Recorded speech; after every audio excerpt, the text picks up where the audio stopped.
ॐ श्रीकृष्णाय वयं नमः।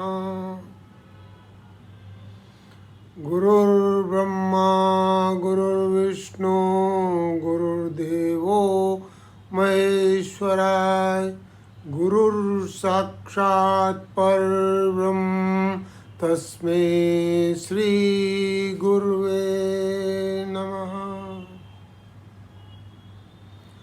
यं ब्रह्मा वरुणेन्द्ररुद्रमरुतस्तुवन्ति दिव्यैस्तवे वेदे साङ्गपदक्रमोपनिषदिर्गायन्ति यं सामगाः।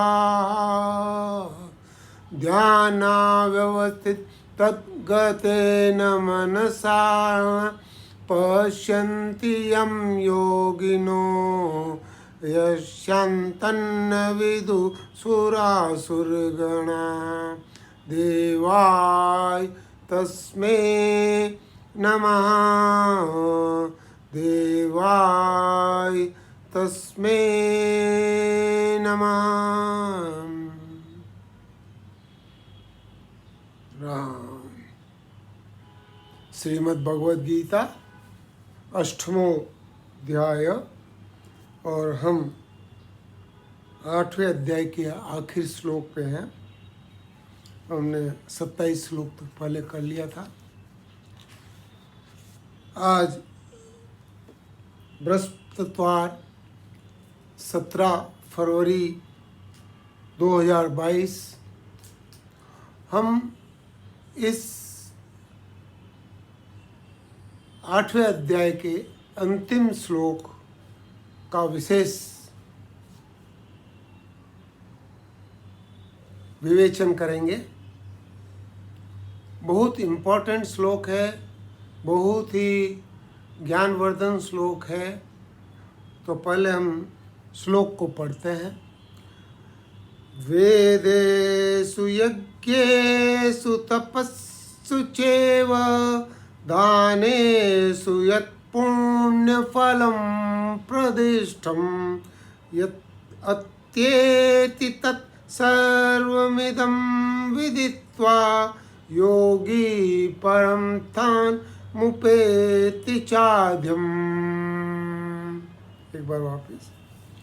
वेदेषु यज्ञेषु तपस्सु चैव दानेषु यत् पुण्यफलं प्रदिष्टम् अत्येति तत्सर्वमिदं विदित्वा योगी परं तान् मुपेति चाद्यम्। सिंपल अर्थ अगर इसका निकाला जाए तो गीता प्रबोधिनी में राम सुखदास जी बताते हैं, वो योगी, कौन सा योगी? वो भक्त योगी। इस 8वें अध्याय में जिस योगी की बात की है वो 6 तरह के योगी हैं और ये 6 तरह के योगी का परम भाव जो है वो भक्ति का है।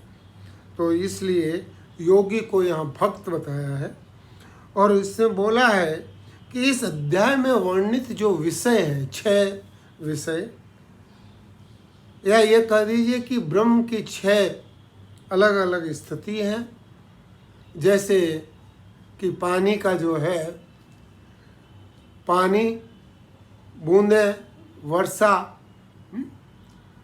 ओस और बर्फ, इस तरह से ये और 6 इसमें आ जाते हैं।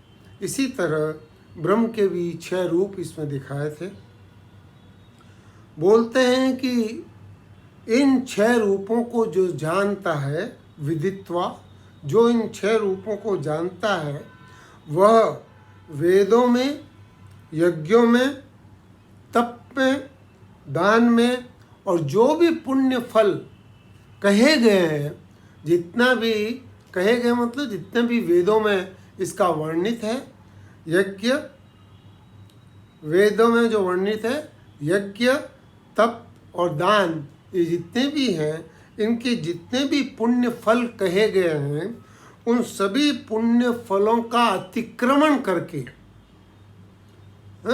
अत्येति तत्सर्वमिदं विदित्वा, ऐसा समझ के उन सारे फलों का अतिक्रमण करके योगी परम स्थान मुपेति चाद्यम, वह आदि स्थान परमात्मा को प्राप्त हो जाता है। तो उन सब को छोड़ के वो आदि स्थान परमात्मा को प्राप्त हो जाता है। तो ऐसा यहाँ पर बताया है और ऐसा यहाँ पर समझाया गया है कि इन सब चीज़ों से ये परम स्थान को प्राप्त हो जाता है। अब यहाँ समझने की बात है कि जब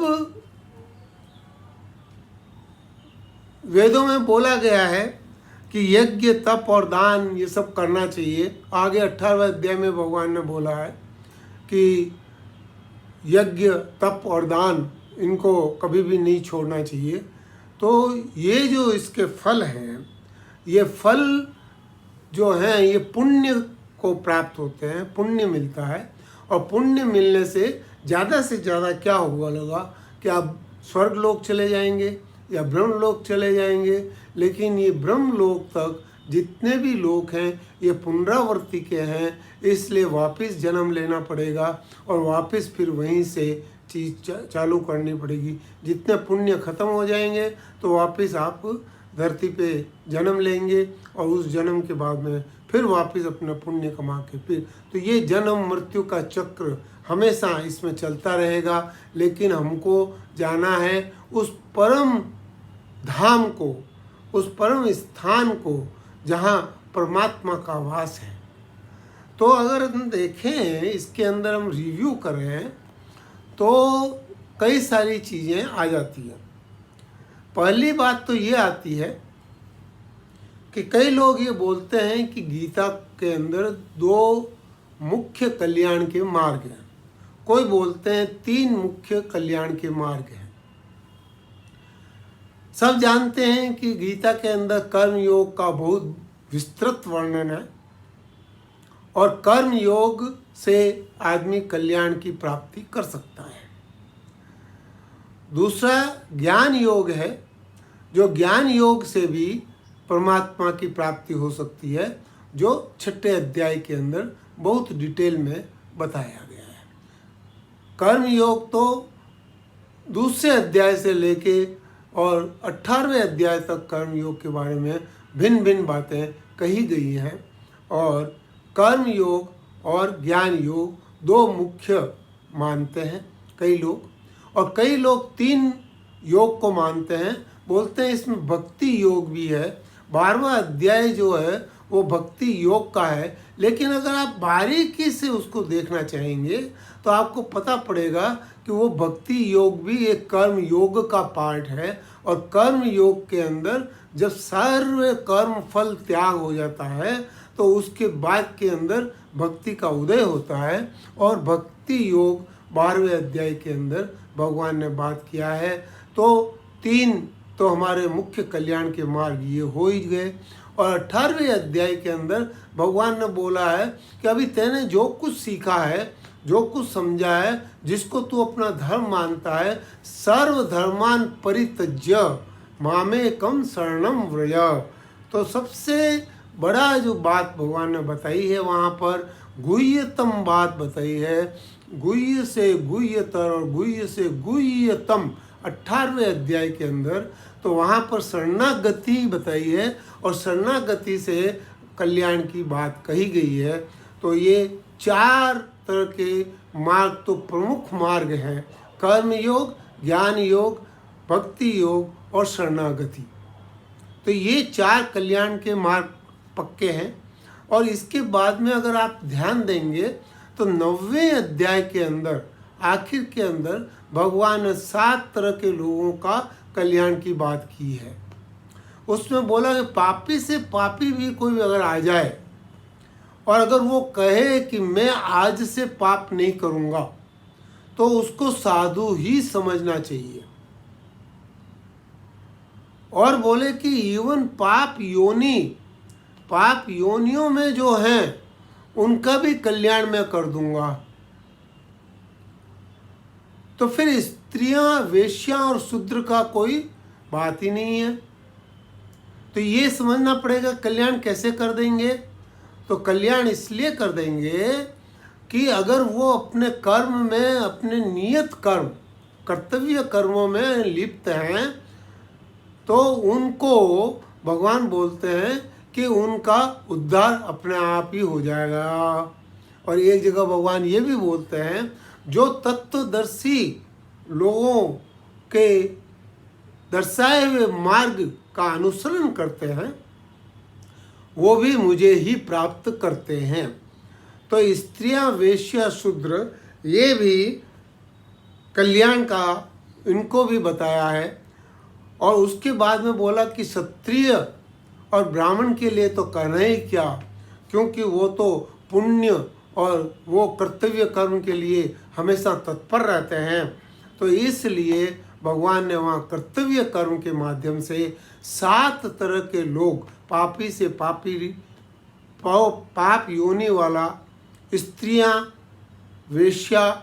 वेश्य और शूद्र, स्त्रियां, वेश्य और शूद्र और ब्राह्मण और क्षत्रिय, चारों वर्ण और ये 7 तरह के लोगों का कल्याण बताया है कि ये अगर अपने कर्तव्य कर्म में लगे रहते हैं तो ये भी मुझी को प्राप्त होंगे।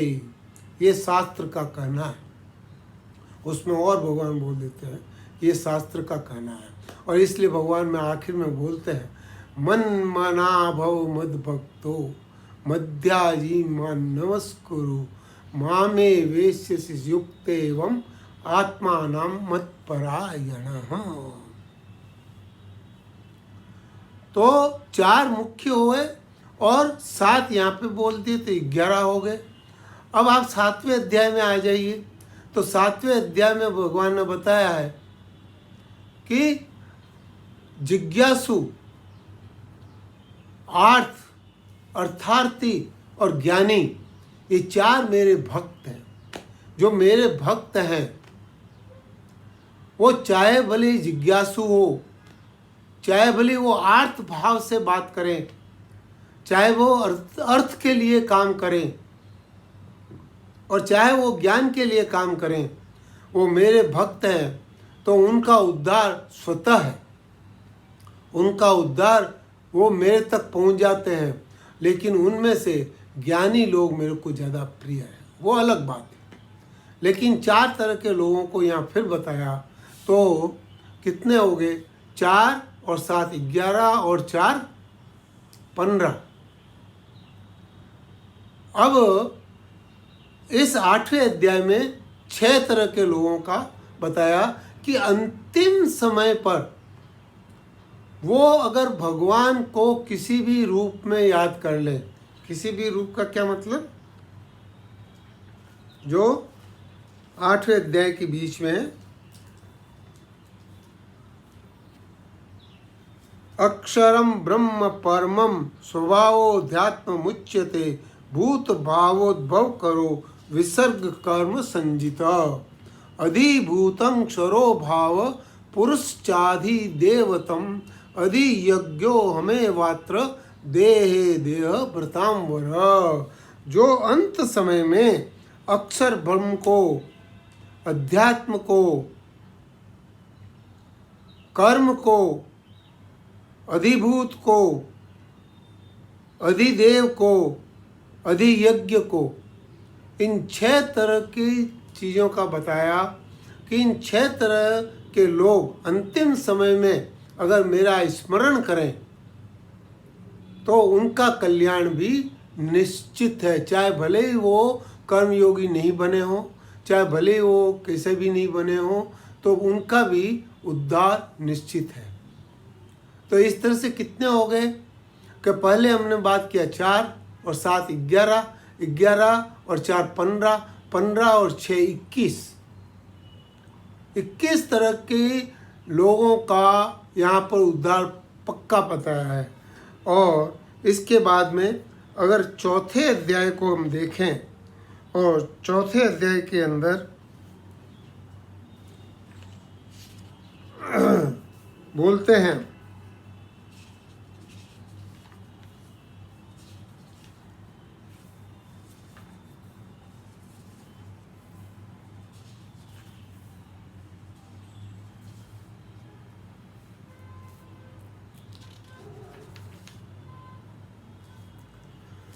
अपि चेदसि पापेभ्यः सर्वेष्य पापकृत्तम सर्विन् ज्ञानफलेनेव व्रजिनम संतरिष्यसि। भगवान कहते हैं तुम पापियों से पापी, सारे पापियों को इकट्ठा कर लो, सारे पापियों को इकट्ठा करो, और उनमें जो सबसे बड़ा पापी है, बोले उसको कुछ नहीं करना है, उसको मेरी इस ज्ञान नौका में बैठा दो। वो अगर ज्ञान नौका में बैठ जाएगा तो निसंदेह संपूर्ण पाप समुद्र को अच्छी तरह पार कर लेगा। तो भगवान बोलते हैं कि मेरी जो ये ज्ञान नौका है, ज्ञान नौका कौन सी है कि ये जो सारे गीता में 18 अध्याय में जो कुछ ज्ञान बोला है, इस ज्ञान को जो प्रैक्टिकली समझ जाए तो उसका भी कल्याण निश्चित है। चाहे भले उस कर्म योग में सक्सेसफुल हुआ हो नहीं हुआ हो, चाहे ज्ञान योग में सक्सेसफुल हुआ हो या नहीं हुआ हो, चाहे भाई अंतिम के अंदर उसने कुछ ऐसा स्मरण किया है उससे हो, लेकिन भगवान बोलते हैं कि वो भी सबसे बड़ा पापी भी अगर वो है तो इस ज्ञान योग के अंदर उसको आगे उसकी एग्जाम्पल बताते हैं। यथे धांसी समिद्धोग्निर भस्म सात कुरुते अर्जुन ज्ञानी अग्नि सर्व कर्माणि भस्मा सात कुरुते तथा।